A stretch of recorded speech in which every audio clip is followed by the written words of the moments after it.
Naitwa Omari Kibwana. Mimi ndio msimamizi mkuu wa Jimu ya Champion na ndio naweza nikasema ndio kocha wa Jimu ya Champion. Msimamizi na ni kocha wa Jimu ya Champion. Tunaenda kushuhudia mpambano wa bondia wako Isiaka ambaye anatokea katika Jimu ya Champion ambayo linafanyika pale maeneo ya Mombasa. Wewe kama mwalimu mmejipangaje juu ya mpinzani wenu huyo? Tumejipanga vizuri kwa sababu bondia wangu Isiaka mazoezi anafanya vya kutosha, na naamini kwa kile ambacho tunataka kukifanya tutafanya vizuri, kwa sababu bondia, kocha ndiye anayemtambua bondia wake kuliko bondia mwenyewe anavyojitambua. Kwanza utifu wa mazoezi kwa kile ambacho napangiwa kukifanya kwa usahihi. Pili, muda na wakati wa mazoezi ambapo bondia anapopangiwa kipindi kukimaliza kwa usahihi. Hivyo ndivyo ambavyo kocha anavyomtambua bondia wake. Na imani na sio na imani na uhakika kwa kile kitu ambacho tunataka kufanya tarehe 25 hapo bwalo la Magereza ni kitu kizuri kwake bondia wangu, kwa sababu amefanya mazoezi ya kutosha.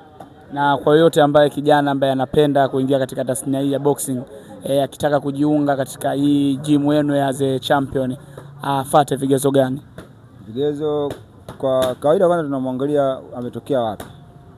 La kwanza. La pili, awe na nidhamu, na kwa sababu mchezo wa boxing asili yake nidhamu.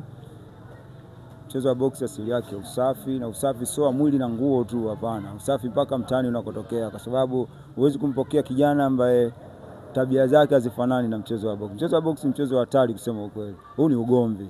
Na ukimfundisha mtu ugomvi afu akatoka kwenda kufanya vitu tofauti, basi hatuwezi kumpokea kijana kama huyo, kwa sababu hatutakuwa na imani naye kutokana na kule alikotokea. Kijana yoyote ambaye anahitaji kuingia ndani ya boxing Champion Gongo la Mboto, nampokea kwa vigezo kwamba nijue kwamba anatokea wapi na tabia zake ziko vipi na tunawezaje kumbadilisha. Kwa uchache, na wewe pia ni bondia? Mimi ni kocha mchezaji. Kocha mchezaji. Yeah. Na ushapambana mapambano mengi sana?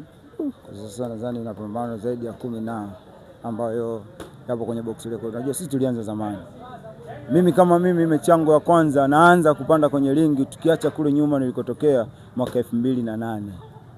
Mechango ya kwanza inaingia kwenye box record. Hazikupungua zaidi ya mechi 20 na katikati pale. Kwa sisi mabondia wa zamani tunajijua wenyewe kutokana na uongozi, ulikuwa uongozi wa utumbo. Mwanzo mambo ya video kama hivi ilikuwa hakuna.